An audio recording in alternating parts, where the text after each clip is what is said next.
Crow FM3 पर फिर एक बार।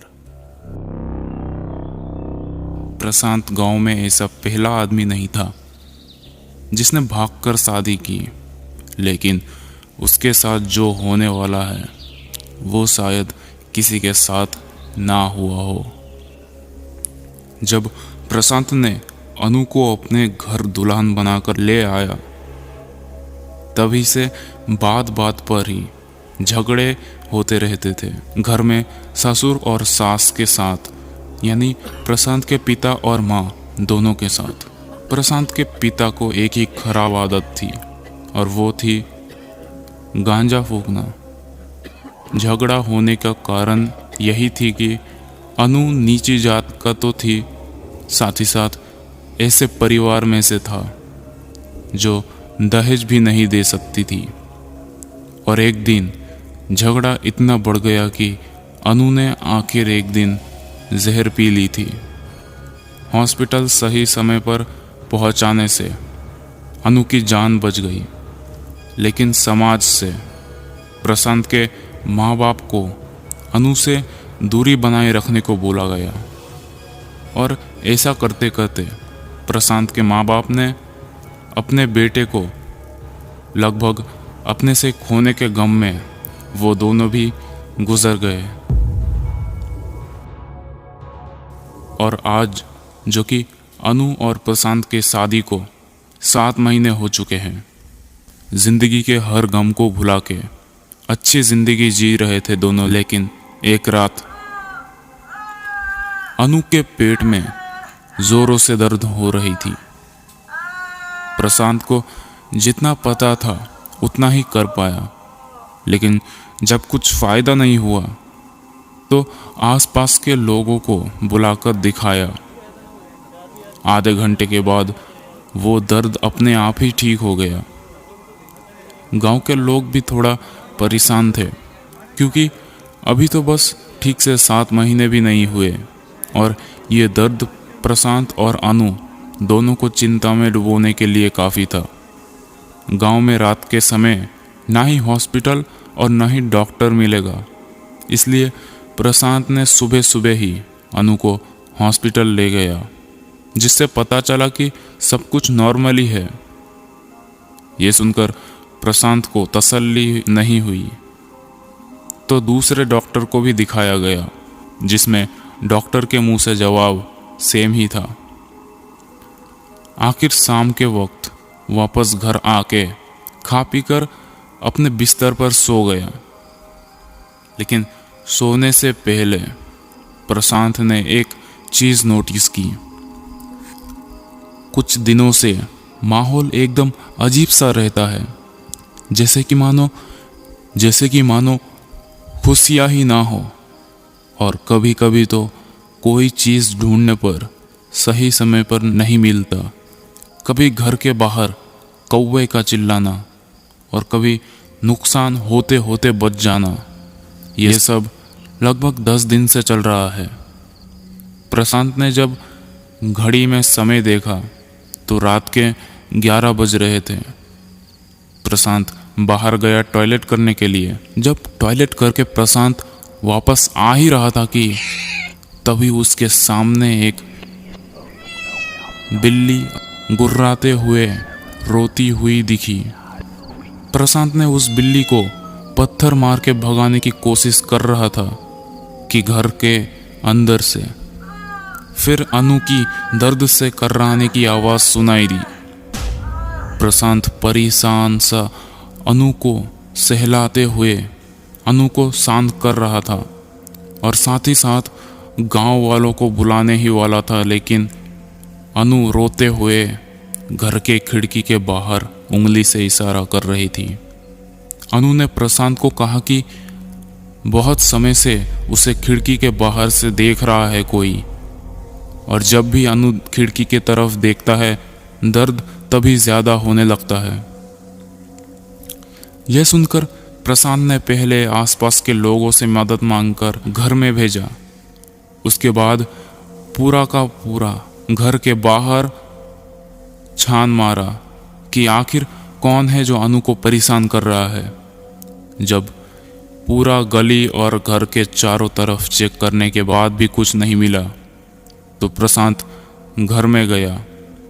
घर में घुसते ही गांव के लोगों ने अनु को शांत करके सोने की तसल्ली देते हुए प्रशांत को बोला कि तुम्हारी पत्नी को कोई साया बार बार दिख रहा है, होना हो ये बात कोई ऊपरी शक्ति का है, तुम कल ही ओझा को बुलाकर दिखाओ। यह कहकर सब अपने अपने घर जाके सो गए। इस समय रात के 1 बज रहे थे। अनु सो रही थी और प्रशांत पूरे घर में 3 घंटे तक डर के मारे पहरेदारी कर रहा था। उसका डर ये था कि कहीं कोई चोर तो नहीं। वैसे नींद खराब करके आखिर में प्रशांत भी सो गया। सुबह हुआ तो सबसे पहले अनु को एक बाबा को दिखाया गया, जिसमें बाबा ने झाड़ फूक करके ये बोला कि मुझे आपके घर में जाना पड़ेगा ताकि पता चल सके आखिर बात क्या है। और जब कुछ देर बाद बाबा को घर में लाया गया, पहले तो उन्होंने पूरे घर को एक तक घूरता रहा। जब प्रशांत ने पूछा तो बाबा ने कहा यहाँ नहीं बताया जा सकता। थोड़ा दूर जाकर जब बाबा ने कहा तो सबके होश उड़ गए, क्योंकि उन्होंने बोला अच्छा किया कि जो आप लोगों ने मुझे सही वक्त पर यहाँ बुला लिया, वरना अगर देर होती तो दिक्कत हो जाती। 2 बुरी आत्मा इस पूरे घर के संसार को बर्बाद करना चाहता है। बचने का उपाय थोड़ा मुश्किल है, क्योंकि 3 दिन तक शाम के 6 से लेकर रात के 9 तक काल्प साथ दोष पूजा करना पड़ेगा। और ये ध्यान रखना, अगर पूजा खत्म होने से पहले आपकी पत्नी ठीक हो जाए तो भी पूजा 3 दिन तक ही करना है, और वो दोनों आत्मा पूजा रोकने की कोशिश करेगी। जरा बचकर रहना। यह सुनकर प्रशांत ने एक बार पूछा, बाबा जी ये आत्मा आखिर है किसकी? किसने भेजा होगा या काला जादू किया होगा? तो बाबा ने कहा, अगर मेरे बताए बिना आप लोग समझ सकते हैं तो आप लोग समझदार हैं, वरना। इतना कहते कहते ही बाबा जी वहां से चले गए। आखिर प्रशांत ने यह सब सुनकर पूरी तैयारी करने लगा। वो भी थोड़ा गुस्से में ही था, क्योंकि कुछ दिन से उसके हंसते खेलते परिवार को आखिर कोई ऐसे कैसे परेशान कर सकता है। आज शाम से ही पूजा शुरू करना था। जितना भी सामान चाहिए था वो सब, और साथ ही साथ पंडित जी को भी लाए।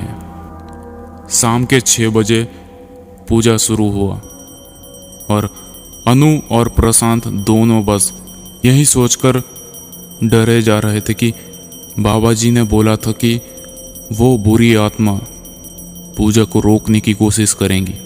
और आखिर में जब 3 घंटे तक बिना रुके, बिना कोई नुकसान हुए पूजा जब खत्म हुई तो दोनों के दोनों ये सोच के हैरान थे कि ऐसा कुछ महसूस ही नहीं हुआ कि उन्हें कोई रोकने की कोशिश कर रहा है पूजा के चलते। लेकिन जब रात के 11 बजे तो सब गहरी नींद में सोए हुए थे तो एक आवाज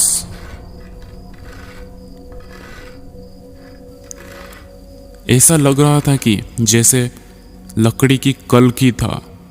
और ये आवाज बंद होने के साथ ही साथ जिस बेड पे अनु और प्रशांत सो रहे थे वो बेड थोड़ा ऊपर उठकर जोर से नीचे गिरा। दोनों के दोनों झट से बाहर भागने को हुए।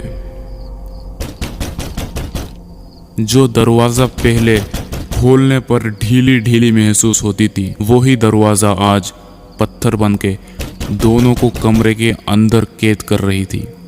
जब प्रशांत ने खिड़की को तोड़कर बाहर निकला तो अनु को नहीं निकाल पा रहा था, क्योंकि पेट में दबाव पड़ने के कारण अनहोनी भी हो सकती है।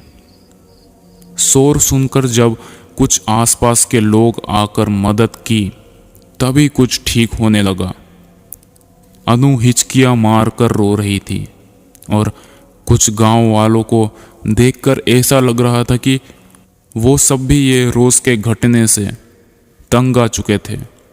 और प्रशांत ने सबके सामने हाथ जोड़कर विनती की कि सिर्फ और 2 दिन मेरे परिवार की रक्षा कीजिए। आप लोगों को तो पता है कि हम किस मुसीबत से गुजर रहे हैं। यह सब सुनकर सब लोगों ने हामी भरी। अगले दिन गांव के दूर से कुछ लोग देखने के लिए आ रहे थे। बातें बहुत दूर तक फैल गई थी। प्रशांत के परिवार में क्या हो रहा है और क्यों हो रहा है। लेकिन जब शाम हुआ, पूजा में गांव के कुछ और लोग भी जुड़े, तो प्रशांत ने अभी और हिम्मत पाकर पूजा में मन लगा रहा था। पूजा खत्म होने को आया था। बाहर से शायद किसी के बाइक से एक्सीडेंट होने की आवाज़ आई। सारे लोग वहाँ पर जमा हो रहे थे या खिड़की से भी देख रहे थे। और प्रशांत, अनु और जो लोग पूजा में जुड़े थे उन्हें भी पता है कि पूजा बीच में नहीं रुकना चाहिए, चाहे जो हो जाए। इसी के चलते कहीं ध्यान ना भटकाकर पूजे में ही मगन रहने लगे। कुछ समय बाद एक और आवाज बाहर से आई।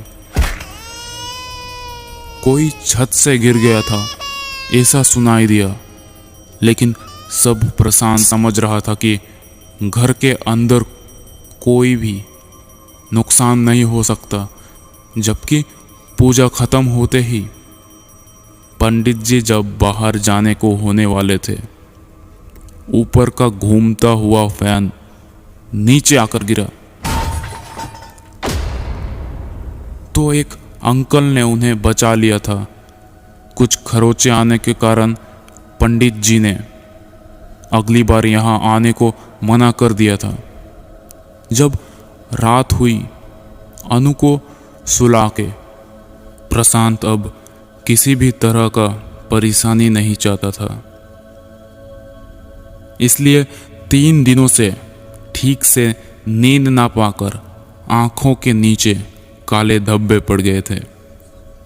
नींद की झक्कियां आने लगी तो प्रशांत मोबाइल में ही ऑनलाइन में उस पूजा का मंत्र को सीखने लगा।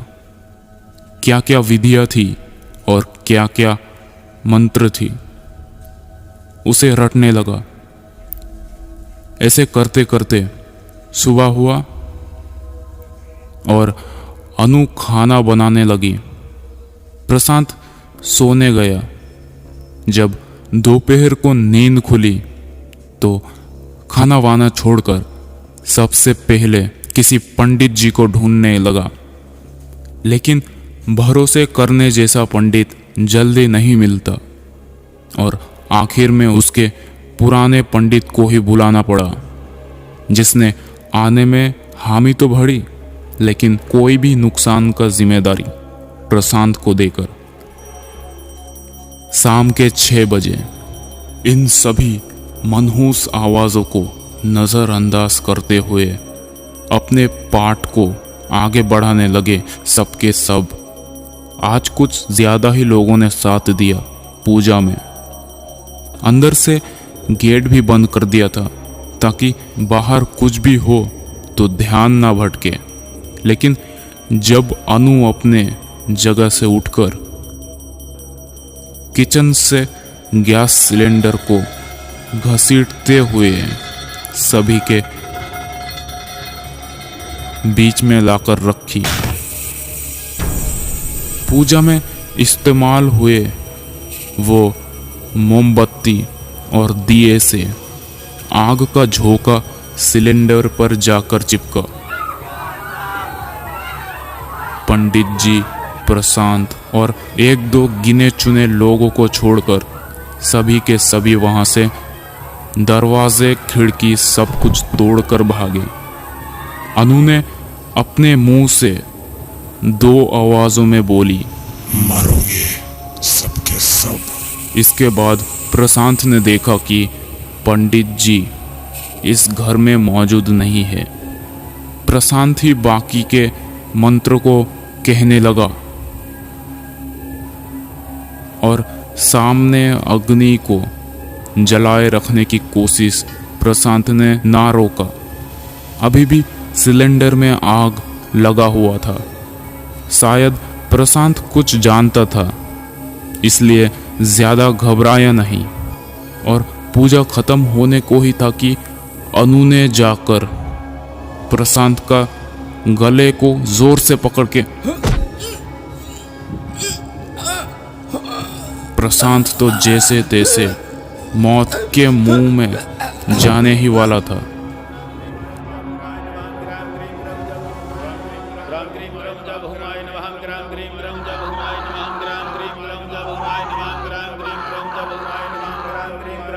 उन 2-3 पंडित ने प्रशांत को बचा लिया था।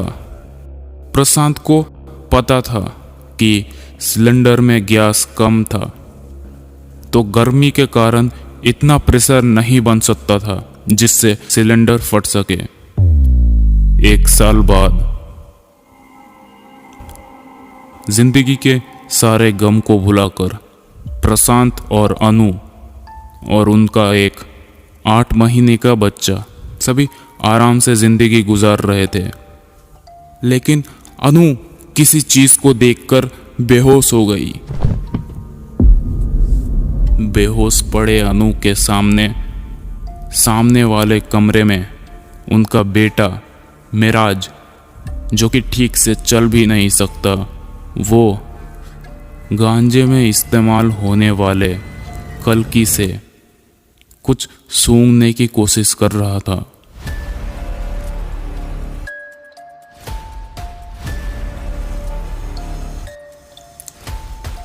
अगर आपको भी ऐसे ही कहानी भेजना है तो नीचे हमारा इंस्टाग्राम का लिंक है, उसमें मैसेज कर दीजिए। आज के लिए इतना ही बस, मिलते हैं अगली वीडियो में।